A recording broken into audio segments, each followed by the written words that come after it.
Hi there, and welcome to this edition of Flipped History. This video has two learning intentions. The first learning intention is to identify the political and social groups in Lower Canada. The success criteria is that you can identify the political and social groups in Lower Canada and explain their connection to the philosophical ideas present in the colony. The second learning intention is to judge the subjects debated in the Legislative Assembly, and the success criteria is that you can rank order in importance the subjects that were debated in the Legislative Assembly. When the Constitution Act of 1791 was passed, it established not only the territorial division of Upper and Lower Canada, but also established elected legislative assemblies in each colony. As a result, in Lower Canada, one of the first political party in Canada soon formed, right around the turn of the 19th century. Its first leader was Pierre Stanislas Bédard, and the party was named the Parti Canadien. Bédard was a lawyer, and actually many of the representatives of the Parti Canadien were also lawyers. They were notaries and doctors as well. They formed the bourgeoisie of French-Canadian society. They brought liberal values to the party, and one of the first things they argued for was ministerial responsibility. They wanted greater autonomy for the assembly, and they opposed the governor's pressures to increase subsidies or money given to the governor that he could spend without the assembly giving him the right to do so. So the assembly under the Parti Canadien were the majority. In fact, around 80% of members in the assembly were from the Parti Canadien. They insisted on keeping their powers of taxation, and they refused to give the governor authority to spend money as he saw fit. In 1826, the party renamed itself as the Parti Patriote, and we'll return to the Parti Patriote in a little bit. Opposed to the Parti Canadien and later the Parti Patriote was the British Party. It's a little bit confusing because this party was also known as the English Party or the Tory Party, and sometimes just called the Tories. They were an alliance of merchants from Montreal and Quebec City that were English, although there were some French Canadians, but not many. They really had a limited influence in the assembly. They only made up about 20% of the elected members, because most of the people that were voting lived in rural areas and were French Canadian. However, they had the power on the two appointed councils, the Legislative Council and the Executive Council. Because they were appointed by the governor and they were his political allies and hung around the governor's palace in Quebec City, they became known as the Chateau Clique. The clique were dominated by these big businessmen, men like John Molson and James McGill, who promoted their business interests through using this political power that they had. They wanted to build canals, they wanted to establish banks, and they also wanted to abolish the seigneurial system and the French system of civil laws. One of their other main political goals was to unite Upper and Lower Canada, but this was defeated when the Patriots petitioned the British and went to London to get this rejected. The Parti Patriote. As we heard before, in 1826, the Parti Canadien renamed itself the Parti Patriote.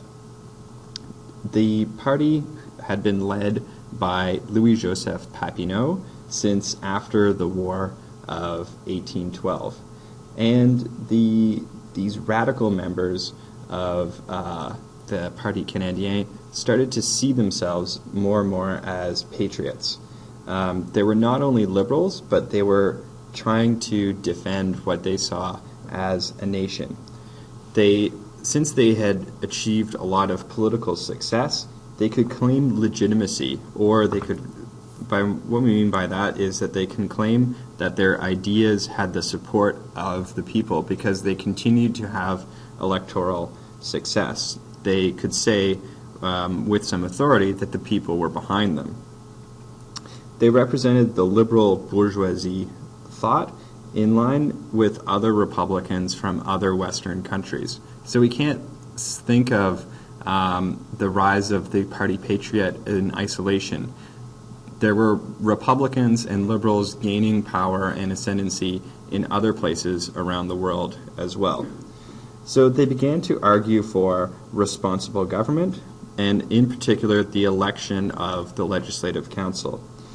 Their nationalism that they had, because they started to see themselves as a distinct nation, wasn't necessarily one that was ethnic, i.e. that was limited just to French Canadians. However, they saw themselves as anyone who identified themselves as Canadian could be called themselves a Canadian or a patriot. This allowed room for Irish and English members to join their party as well. It's important to remember that there's another powerful group in society at this time, and that's the Catholic Church. The Canadiens and the Parti Patriote weren't the only ones who could claim a sense of nationalism amongst the people. Indeed, the Catholic character of the French Canadian population was another important aspect of their national identity. And the Catholic Church had to tread a fine line between the popular will of the people and also keeping their own power base in society, which was centered around their responsibilities for schooling intact. So the Catholic Church, while in the early years of the 1800s, supported some of the aims of the Parti Canadien. As they became more radicalized, the Catholic Church turned itself more and more to supporting the established power of the British. And by the 1830s, there was open hostility between the Parti Patriote and the Catholic Church. The Catholic Church, of course, wasn't the only religion in the colony. The other main religion was the main Protestant church, or the Anglican Church, the Church of England. Under the Constitution Act, the Anglican Church was supposed to be the state religion of both Upper and Lower Canada, and indeed all of British North America. However, due to the large number of Roman Catholics in Lower Canada, the Anglican Church always remained as the second religion. However, in 1783, the Diocese of Quebec was established, and the first bishop, Anglican bishop that is, Jacob Mountain, was appointed. Now, following the British tradition, the Bishop of Quebec was appointed to the Legislative Council. In Britain, this would have been the House of Lords, but in Lower Canada, it was the Legislative Council. Indeed, he was appointed to the Legislative Councils of both Upper and Lower Canada. But he saw that the real power was held within the executive, and he also served on the Executive Council. The second bishop, the one who followed him, also sat on both councils. Now, their power also came from the land they owned. The Constitution Act set out a bunch of land for the Anglican Church. This was known as the clergy reserves.